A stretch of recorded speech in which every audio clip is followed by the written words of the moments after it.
Hello, everybody, and welcome back to Riptide 2022. We are getting started with the third pool today.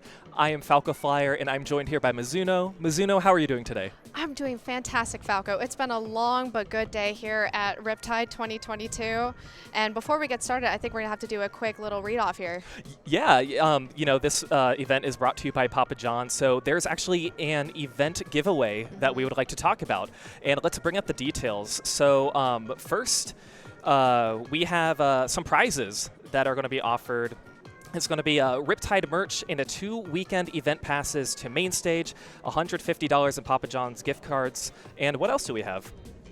I mean, this is not to mention the Riptide merch. We got to cop those before to remember this amazing time and experiences that we've all bonded over together.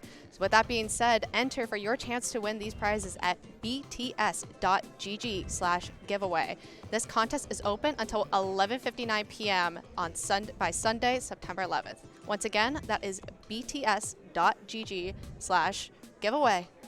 All right, and our first set for today for this pool is going to be Double Trouble versus Stratosph3r3. This is going to be a fun matchup. We were actually looking at some of these rosters beforehand, and both are, it's the classic tale of we're not a team, but we've played together, and that, I think, is the best part of a LAN. Obviously, it's fun to play with your team, but when you can come together, form a fun pickup team, and get to play with each other, it's such a great time. Right, exactly. So we're going to see an incredibly interesting combination of different players with different experiences and different weapon pools and different methods and perspectives in playing in this game.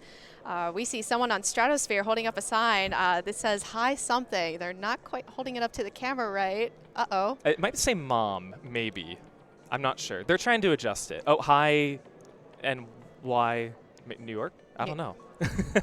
They're doing great so far. They're doing a great job. But yeah, it's oh, hi Nix. Okay, there we go. You got it. Now we see it. Yeah, we got it. But yeah, I mean, from my experience, I just played in the previous pool. You're waiting to play in the pool after this. So kind of getting a taste of Splatoon 3, and I know all of you guys out there have done as well. How have you enjoyed your Splatoon 3 adventure so far? I think it's been incredibly not only just eye-opening with all the changes and improvements and innovations that Nintendo has taken to just elevate the experience for players, but I think the fact that we're all able to come here together to celebrate this new addition for this series, for these games that we love, I think it's been incredibly memorable so far. And I think a lot of these players can agree, as they've been spending their time playing this game together, that there's just going to be so much to unfold over the next couple of days alone. Yeah, absolutely. And there has been a lot of hype last night, a lot of hype early this morning past midnight. I can't tell you how many times I heard that people said they stayed up past midnight and tried to maybe pull all-nighters to grind that Splatoon 3 gear that they want to get for this event. But yeah, I picked up a copy this morning, and as a lot of other people did too. But it's just fun to hear about what everybody has been doing. And some people have all their maxed out gear. That's what I realized. My team, we kind of went in and we opened up the game, did some turf. Okay, now we can choose our three weapons that we want to play, and then there's just so many good players here, and it's like, oh no, they're using their main. Right, exactly. And what's interesting too is that the later pools actually might have that advantage of having those maxed out gears, the experience with trying out all these brand new weapons and their different kits. So you can kind of say that maybe these later pools are going to be a lot more developed than the earlier pools because they didn't have as much time to prepare and to practice these games. Yeah, absolutely. And our first pool started at 12 o'clock noon today, Eastern time. And I think the last pool, it's going to start after we end, but that's an additional maybe 6 hours or so that you can kind of grind the game and get the exact gear, get everything that you want figured out and how you want to play. And especially watching players play these new maps and modes that, we're kind of repeating them for every pool that we do. So kind of seeing how it works and how they can play. And the fact, too, what I love about Splatoon 3 is we now have an hour to kind of go in recon mode and test out some of these maps. Right, and that's going to be crucial for, again, talking about these later pools. They have this more time to prepare and to practice. And as we see later on, people are going to be reacting differently differently to what they see on stage and to what's been happening in the games. And that experience is just going to be valuable. And just, again, all these improvements and innovations that Nintendo has done for this series is going to completely change the competitive scene just once we're done with Riptide. Absolutely, and we had seen it before earlier on Monday and over the weekend, and we're seeing it now too. And it's just been so much fun. I think, you know, the main differences in modes like Clam Blitz and Rainmaker just kind of like tighten the game a little bit more. You know, when I played Clam Blitz, I'm like, it feels like a battle, like an actual battle arena. The fact that it's easier to get a power claim, but there are just less clams that are kind of out there too. And of course, Rainmaker, having to bring the Rainmaker to the middle pedestal before you can move forward kind of changes and adds some dynamics to the game. Right, exactly. And we're going to be seeing that with some of these, not only the brand new maps that Splatoon 3 is introducing to us, but the oldies and the goodies are coming back from not just Splatoon 2, but from Splatoon 1. In this set alone, we will be seeing Hammerhead Bridge return from Splatoon 1. And we've already seen so many different just individual map changes that this completely changes how players are going to have to take this Rainmaker through their path, especially with these brand new checkpoints. Exactly, and then, you know, stages like Mahi Mahi Resort, and I didn't play a ton of Splatoon 1 before Splatoon 2. I don't know if you played a lot of Splatoon 1 prior, and it, you know, just the fact that the water level lowers and everything, and it just changes the dynamic of the entire game.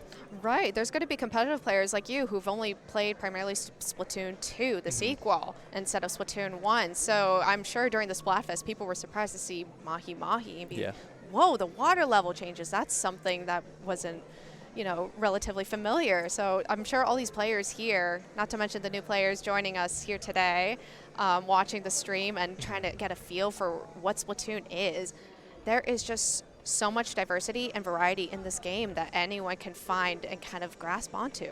Yeah, absolutely. And it's great, too, with the new game, like you mentioned, kind of new players. And I can't tell you how many times people have come up to me on stream and say, hey, I heard about Splatoon 3. I want to play it, you know, and it happens to a lot of people. It happens to a lot of these Splatoon streamers, too. And it's super nice to just kind of get more people into the competitive scene and into the LAN scene. There are so many new faces who are here today that haven't been to any LAN so far. It's exciting, truly, because, it looks like, speaking of LAN, it looks like all the players are just about ready to go here. Wow, we might be jumping into the set here. Yeah, you can see here Double Trouble on the left, Stratosph3r on the right. Again, these are two teams who are pickups but have played with each other many times. A lot of these very recognizable names that we have seen around in the competitive community. Right, exactly. In Double Trouble, we see a low ink band player in Vapor.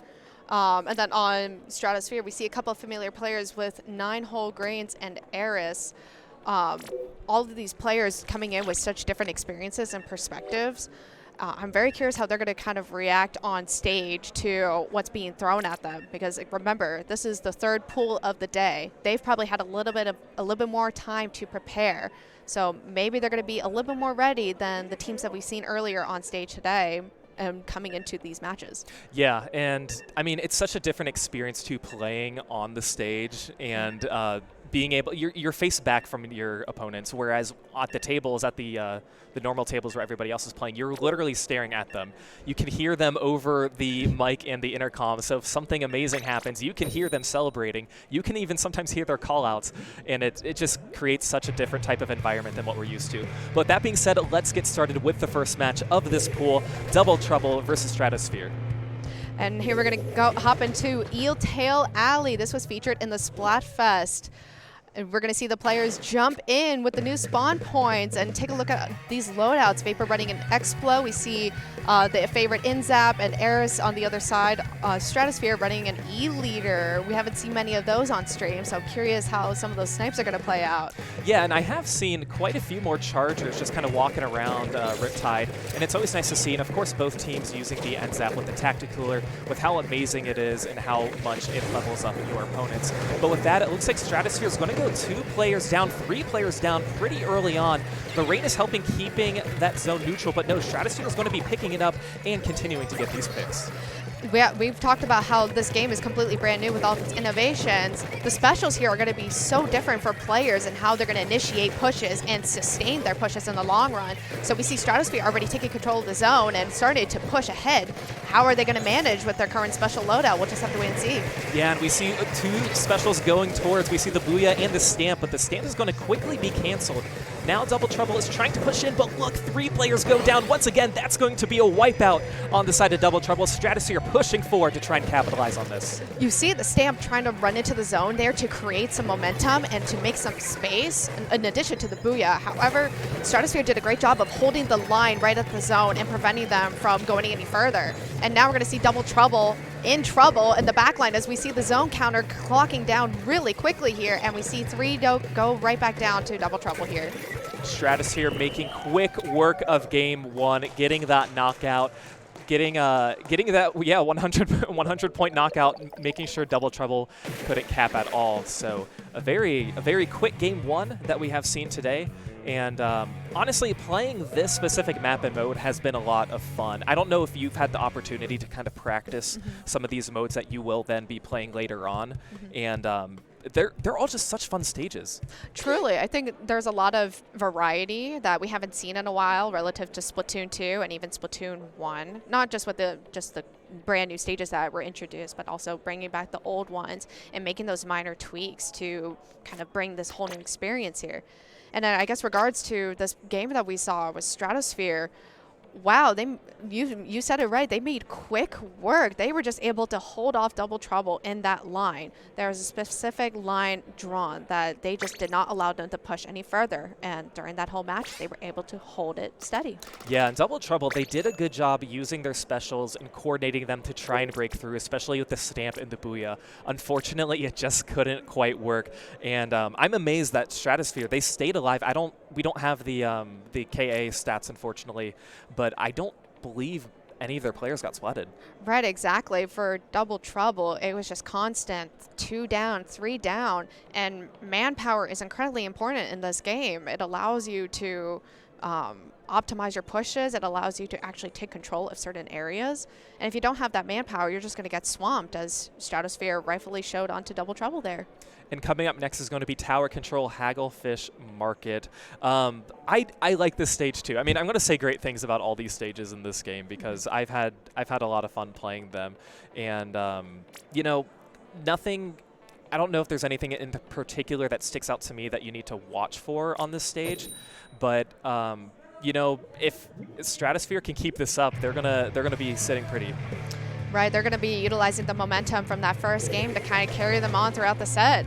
Remember, this is best of 3, so this will be down and out for Double Trouble if they don't make it here. And we do see slight comp changes here. Once again, both NZAP stay, but it looks like we do have... I actually can't figure out, did Vapor change their weapon with the slosher? Yes, they did, because they were running Explo earlier. Good catch there. So slight different comp variations, but I still like seeing that E-leader on the side of Stratosph3r.